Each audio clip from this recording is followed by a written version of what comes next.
종려주일입니다. 종려주일은 예수님께서 이제 고난을 받으시기 위해서 예루살렘 성에 입성하실 때 제자들을 비롯한 그 제자들 무리들과 수많은 사람들이 나와서 종려나무 가지를 흔들면서 예수님께 호산나 호산나 하면서 주님을 찬양했던, 예수님을 환영했던 그런 날입니다. 그런데 우리가 이 종려주일을 맞이하면서 저는 이 말씀을 읽으면서 예수님을 환영하는 그런 어떤 환영의 이미지도 있는 반면에 또한 우리 안에 있는 계속해서 성경 속에서 계속해서 주님 하나님과 우리 사이에 그 남아있던 어떤 오해들을 좀 함께 살펴보려고 합니다. 오늘 말씀에도 보면 복음서도 전체적으로 보면 제자들과 예수님 사이에는 굉장히 큰 동상이몽이 존재했습니다. 서로가 뭔가 다른 목표를 추구하고 평행선을 가는 듯한 그런 부분들이 굉장히 많이 존재합니다. 예수님은 이 땅에 오셔서 우리에게 말씀을 전하실 때 언제나 하나님의 나라를 선포하시면서 예수님의 그 가르침들, 예수님의 설교의 대부분은 하나님 나라에 관한 것이었죠. 그리고 그 하나님 나라를 만들어가는 것은 다른 것이 아니라 우리가 낮아지고 섬기고 나를 내어주고 헌신하는 가운데 하나님 나라가 세워진다고 예수님은 계속해서 말씀하십니다. 그런데 예수님을 따르는 제자들의 생각은 조금 달랐습니다. 그들은 항상 눈앞에 보이는 그 현실이 자기들의 생각에 맞게 변해야만, 그래야만 하나님의 나라가 자기들에게 임한다고 생각했습니다. 그래서 사실은 오늘 이 장면도 예수님께서 예루살렘 성을 들어오시는데 많은 사람들이, 특히 제자들이 먼저 몰려와서 예수님을 환영합니다. 그들 마음 가운데는 어떤 마음이 있었냐 하면 예수님께서 지금 이 예루살렘 성을 들어가서 고난을 받으시고 십자가를 진다는 사실은 까맣게 있고, 그들 가운데는 드디어 내가 따르는 이 지도자인 예수께서 이 예루살렘 성을 입성하시고서는 드디어 본격적으로 로마의 압제로부터 우리들을 구원하시고 혁명을 일으켜서 우리들을 독립에 이르게 하시겠구나라는 그런 현실적인 자기들이 꿈꾸는 그런 이상향을 바라보면서 그들이 예수님을 환영했습니다. 그러니까 예수님께서 이 예루살렘 성을 들어가실 때 예수님이 생각하시던 것과 제자들이 생각하던 것은 완전히 딴판이었죠. 예수님께서는 물론 예수님과 제자들 모두 하나님의 나라를 추구했습니다. 이 예루살렘 성을 들어가실 때 하나님의 나라가 이제 임할 것이다라는 것을 예수님과 제자들은 모두 알고 있었습니다. 그런데 그들이 생각하는 하나님의 나라는 서로 완전히 달랐다는 겁니다. 예수님께서는 어떻게 하나님의 나라를 이 땅에 임하게 하셨습니까? 예수님께서 생명을 던지심으로, 자신의 모든 것을 내어주심으로 하나님의 나라가 이 땅에 임하도록 하셨습니다. 그런데 제자들은 전혀 생각이 달랐습니다. 그들은 어떤 사람은 무력으로 쟁취하는 것이 하나님의 나라라고 생각하고, 어떤 사람은 우리가 로마의 압제로부터 독립하는 것이 하나님의 나라라고 생각하고, 어떤 사람은 저렇게 위대하신 예수께서 이제 예루살렘 성에 들어가서 왕이 되고 통치하시는 것이 하나님의 나라라고 그렇게 생각했습니다. 각자의 다른 생각을 가지고 예수님을 환영했습니다. 사실 이 복음서뿐만이 아니라 성경을 처음부터 끝까지 살펴보면 다 하나같이 성경에 나오는 수많은 사람들은 어떻게 보면 하나님에 대해서 오해하는 이야기들로 가득 차 있는 이야기인지도 모릅니다. 여러분, 우리가 지금 민수기를 살펴보고 있죠. 그 민수기 말씀을 통해서 광야에서의 40년이 그려집니다. 그런데 그 광야에서 40년의 이야기들을 보면 하나같이 어떤 이야기들이냐 하면 이스라엘 백성들이 하나님을 오해한 이야기들로 가득 채워집니다. 그리고 그들이 처음에는 하나님을 오해하면서 하나님을 원망하기도 하고 불평하기도 하고 후회하기도 하지만 그들이 점점 하나님의 명령을 따라서 그 광야에서 훈련되어지면서 서서히 그들의 오해가 이해로 바뀌어가는 그런 과정을 그린 것이 민수기죠. 다시 말해서 그들이 하나님을 오해하고 하나님의 뜻을 착각하고 자기들의 생각에 하나님의 뜻을 끼워 맞추던 그런 오합지졸이었지만 그 40년이라는 기나긴 광야 생활을 거치면서 그들이 조금씩 다듬어지면서 내 생각에 하나님을 끼워 맞추는 것이 아니라 하나님의 뜻에 자신을 끼워 맞추는 그런 정말 순종하는 자들로 변해갔다는 사실을 우리가 잘 볼 수 있습니다. 우리의 신앙의 여정은 어떤 여정입니까? 이 광야의 여정과 다를 바 없습니다. 우리가 이 땅에서의 누리는 그 모든 신앙의 여정들은 광야의 여정과 같은데 바로 오해로부터 이해로 다가가는 그런 전체적인 여정입니다. 우리의 신앙은 처음에 주님을 오해하는 것으로부터 시작합니다. 그러나 차츰차츰 우리가 거룩해져 갈수록 우리가 신앙의 날이 더욱더 연수가 깊어질수록 우리의 신앙이 더욱더 성숙되어질수록 우리는 점점 우리의 안에 있는 오해로부터 이제는 주님을 이해해가는 그런 신앙으로 성숙해가는 거죠. 그래서 순종이란 건 뭡니까? 하나님을 이해하고 따르는 것이 순종입니다. 근데 우리가 교회 안에서 순종 이야기하면서 무조건 그냥 시키는 대로 하는 것, 무조건 목사가 시키는 대로 하는 것, 그게 순종인 줄 착각하면서 살아갑니다. 그건 순종이 아닙니다. 순종은 뭡니까? 먼저 내가 하나님의 뜻을 이해하기 때문에 내가 자발적으로 따르는 것, 그것이 바로 순종이라는 사실을 여러분 기억하시기 바랍니다. 이해하지 않고 그냥 맹목적으로 따르는 것, 그것은 맹종입니다. 그냥 시키니까 따르는 것, 성경에 나와 있으니까 따르는 것, 내가 생각해 보지도 않고 무지함 가운데 따르는 것, 담임 목사가 이렇게 하라고 했으니까 하는 것, 그것은 맹종일 뿐입니다. 순종이라는 것은 내가 먼저 이해해야 됩니다. 하나님의 뜻을 먼저 이해해야 됩니다. 하나님께서 왜 이 명령을 하셨는지 그 안에 담겨진 하나님의 그 계획과 하나님의 뜻과 하나님의 섭리를 내가 먼저 깨닫고 그래서 나도 그것에 동의하고 내가 자발적으로 따르는 것, 그것이 바로 순종이라는 얘기입니다. 성경은 계약입니다. 하나님의 약속과 내 약속이 서로 만나서 그래서 우리가 그 약속을 함께 이루어가는 것, 어느 한쪽만 이루어가는 것이 아니라 함께 그 약속을 이루어가고 그 계약을 이행해내는 것, 그것이 바로 신앙이라는 얘기입니다. 여러분, 어떻게 우리가 오해하게 됩니까? 오해의 출발점은 무지에서 비롯됩니다. 내가 알지 못하는 것, 내가 깨닫지 못할 때 그때 비로소 우리는 오해하게 됩니다. 그래서 마태복음 22장 29절에도 예수님께서 뭐라고 말씀하시냐면 너희가 성경도 하나님의 능력도 알지 못하는 거로 오해하였도다라고 말씀하고 있습니다. 우리가 알지 못하기 때문에 오해하는 겁니다. 무지하기 때문에 오해하는 겁니다. 이해하려고 하지 않기 때문에 오해하게 되는 거죠.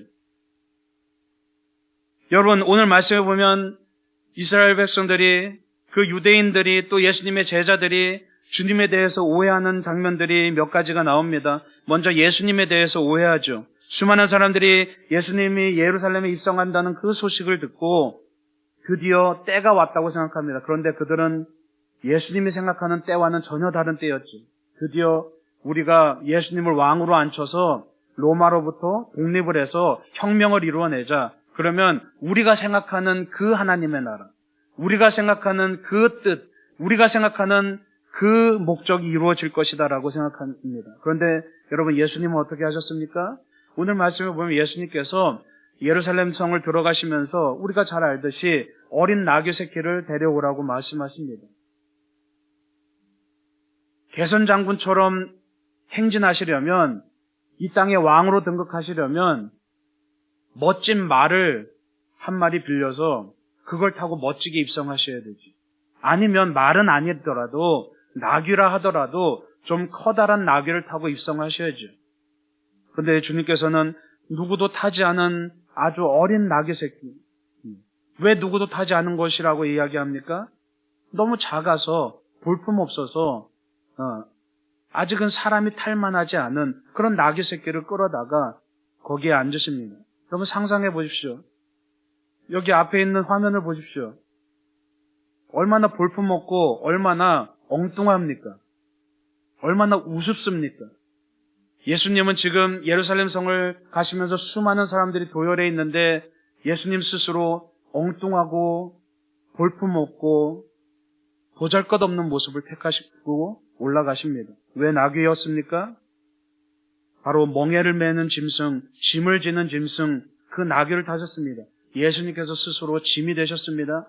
예수님께서 스스로 멍에가 되셨습니다.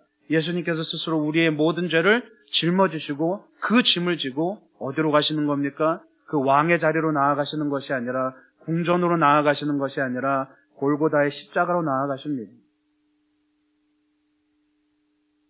개선장군처럼 진군하시는 것이 아니라 짐이 되셔서 그 짐을 다 짊어지고, 우리의 죄악의 짐을 다 짊어지고 그대로 나아가시죠. 우리는 항상 살아가면서 우리가 모든 일을 내 스스로 다 해놓고, 그리고 내 기대에 부응하는 하나님을 원하면서 살아갑니다. 그래서 이스라엘 백성들도 역시 마찬가지로 예수님께서 나귀를 타고 오실 때 호산나 호산나 하면서 그 종려나무 가지를 흔들고 호산나 외칩니다. 호산나라는 뜻은 나의 구원자시여 나를 구원하여 주십시오라는 뜻입니다. 그들은 예수님이 왕이 되실 줄 알았죠. 그런데 예수님은 십자가를 지셨습니다. 우리는 항상 내 기대에 부응하는 하나님을 원합니다. 내 생각에 끼워 맞춘 하나님을 원합니다. 나의 기도를 들어주실 하나님을 원하고, 내가 꿈꾸는 그러한 내가 만들어 놓은 천국, 내가 만들어 놓은 축복, 거기에 그것에 맞춰줄 하나님을 우리는 찾곤 하지. 여러분, 그러나 오늘 말씀을 우리가 깊이 묵상하면서 말씀에 우리를 맞추는 우리의 생각에 말씀을 맞추는 것이 아니라 말씀에 우리를 맞추어가는 그런 여러분 되실 간절히 축원합니다. 예. 그런데 말씀을 모르면 그 무지로 인해서 우리가 오해가 생기는 겁니다. 오해한다는 뜻은 나를 옳게 이해하고 있다고 착각하는 겁니다. 내가 생각하는 게 옳은 거야. 내가 생각하는 게 맞는 거야. 그리고 그렇게 착각하는 것이 바로 오해를 낳는 겁니다. 여러분, 사막을 여행하고 있는 어느 한 나그네가 있었습니다. 그런데 물이 다 떨어졌습니다. 그래서 물을 찾아서 오아시스가 있는지 아니면 마을이 있는지를 한참 찾아 헤맵니다. 지금 막 목말라서 죽어가고 있는 그 상황 가운데서 어떻게든 오아시스나 혹은 마을을 찾아야 됩니다. 한없이 찾아 헤맵니다. 그러다 어느 순간 어느 발자국을 발견했습니다. 그때서야 그는 안도감을 느낍니다. 희망이 생겼습니다. 야, 드디어 발자국을 발견했으니까 내가 그 발자국을 따라가면 분명히 오아시스나 마을을 만날 수 있겠지 하고 소망을 가지고 거기에 자신의 생명과 거기에 유일한 자기의 삶이 담겨 있는 듯이 그것을 마치 자신의 구원의 밧줄로 여기면서 그 발자국을 따라가기 시작합니다. 그런데 아무리 가도 나오지 않습니다. 그러다가 한참을 헤매다가 그 발자국만 따라가다가 결국 나중에 깨닫게 됩니다. 그 발자국이 결국엔 자기가 걸어왔던 발자국임을 깨닫고 그냥 그 자리에서 맴돌고 있었던 거예요. 우리의 무지함이, 우리의 착각이 오해를 만들어냅니다. 그리고 오늘 말씀해 보면 또 우리는 어떤 오해를 합니까? 하나님 나라에 대해서 오해를 합니다. 예수님께서 이제 예루살렘 성으로 가까이 오시면서 그 화려한, 그 멋진 예루살렘 성을 바라보시면서 많은 사람들은 예수님을 환호하는 가운데 예수님은 탄식을 하십니다.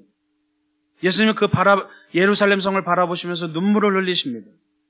여러분, 예루살렘은 얼마나 거룩한 성이었습니까? 이스라엘 백성들에게 예루살렘 성이란 하나님이 거하시는 곳 시온성이라고 불려졌습니다. 하나님의 집이라고 불려졌습니다. 그런데 그렇게 화려하고 정말 신앙의 구심점과 같았던 정말 성지였던 그 예루살렘은 어느새 겉모습만 화려한 성이 되어버렸습니다. 어느새 타락해버렸습니다.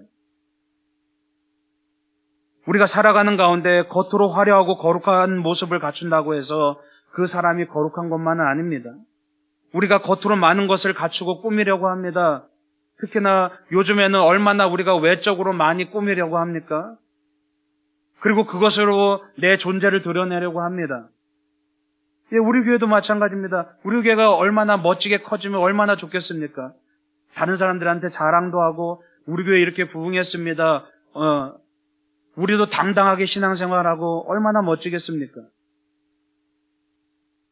그런데 예수님은 이 정말 멋지고 화려하고 거룩해 보였던 예루살렘 성을 바라보시면서 탄식하셨습니다. 왜 그러셨습니까? 주님께서 바라보신 그 예루살렘 성은 우리의 눈에 보기에는 화려하고 하나님이 함께 하시는 것 같았지만 예수님이 보시기에는 그렇지 않았다는 거죠. 주님께서는 끊임없이 공생의 기간 동안 말씀을 가르치시면서 끊임없이 하나님의 나라는 우리 안에 있다고 말씀하셨습니다. 하나님의 나라는 내적인 의미죠.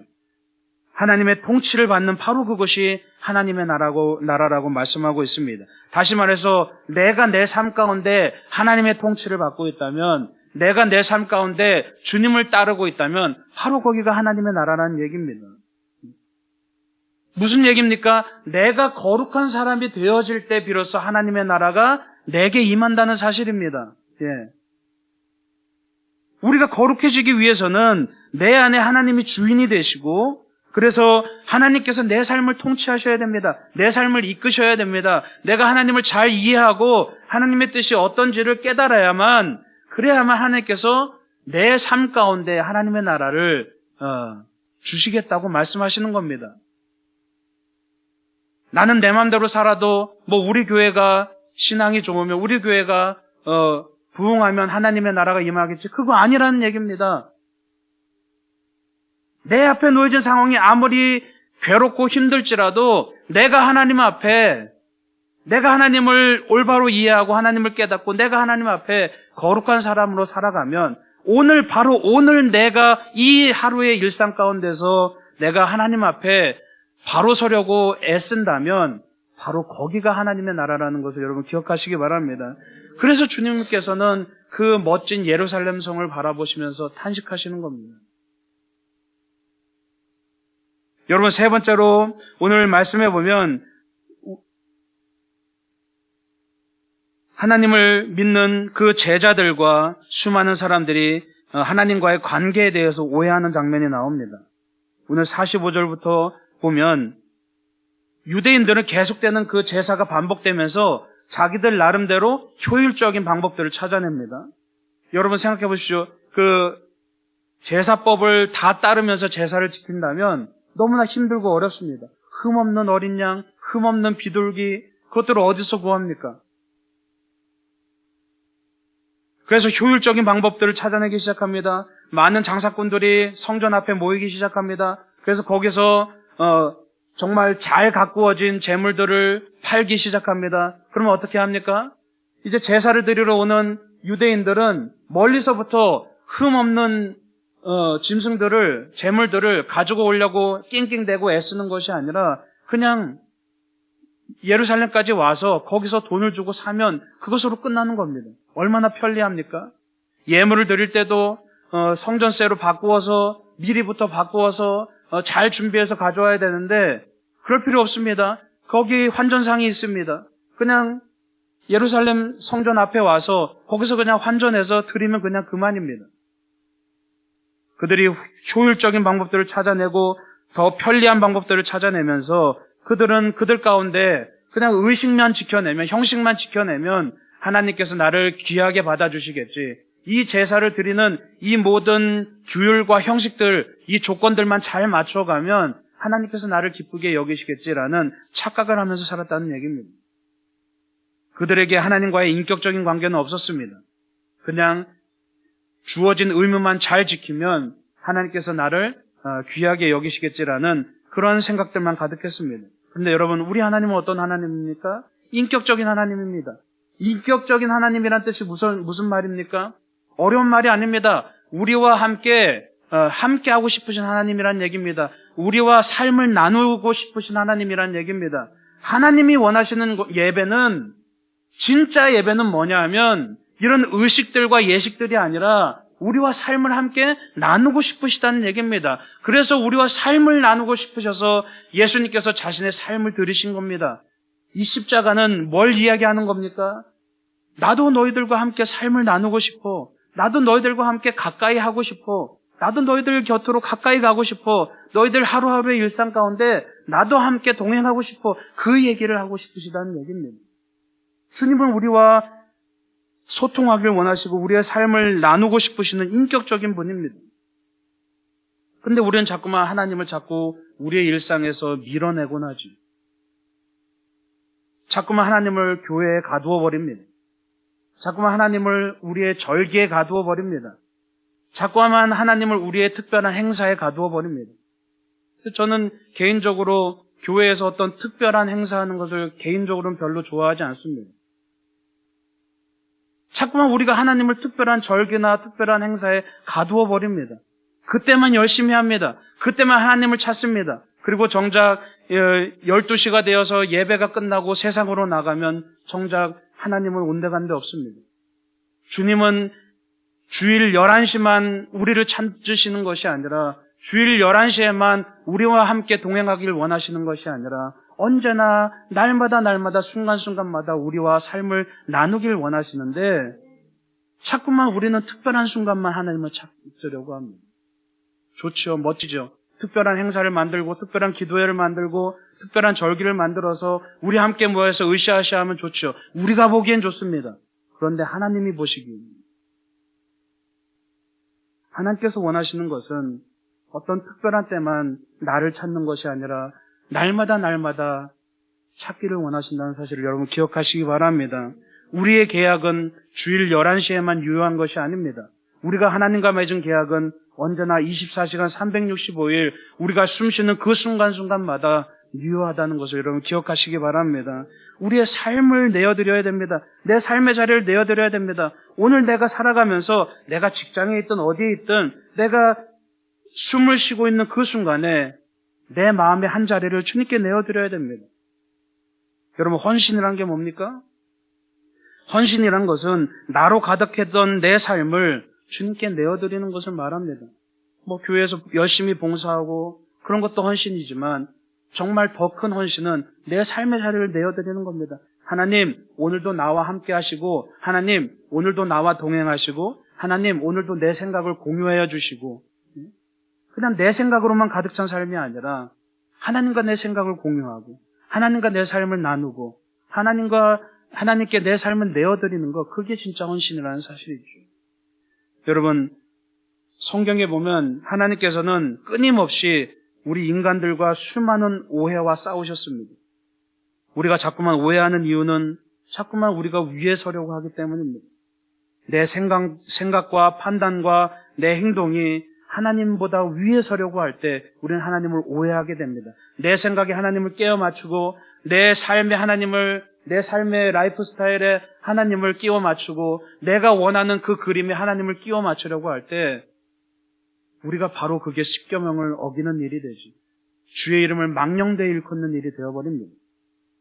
여러분, 우리의 신앙은 이해를 추구하는 신앙이 되어야 됩니다. 무슨 얘기입니까? 우리의 신앙의 여정은 평생 우리가 죽을 때까지 우리의 신앙 가운데서 뭘 해야 되는 겁니까? 우리는 자꾸만 뭘 이루려고 합니다. 그게 신앙이 아닙니다. 우리가 죽을 때까지 해야 되는 것은 뭘 이루는 것이 아니라 우리가 죽을 때까지 해야 되는 것은 주님을 이해하기 위해 노력해가는 과정입니다. 이루시는 것은 누굽니까? 하나님이십니다.